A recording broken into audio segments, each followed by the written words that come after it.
তখন আমার ভয় হচ্ছিল না জানি জিনেরা আপনাকে অনিষ্ঠা করে ফেলে।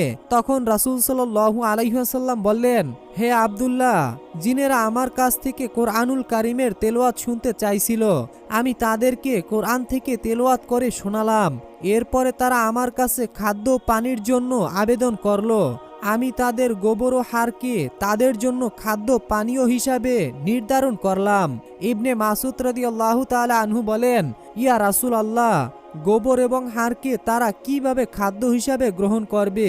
এগুলো তো পরিত্যক্ত জিনিস। তখন রাসূল পাক সাল্লাল্লাহু আলাইহি ওয়াসাল্লাম বললেন, যখনই জিনেরা কোনো হাড়ের উপরে হাত রাখবে তখনই তাতে গোশত যুক্ত হয়ে যাবে।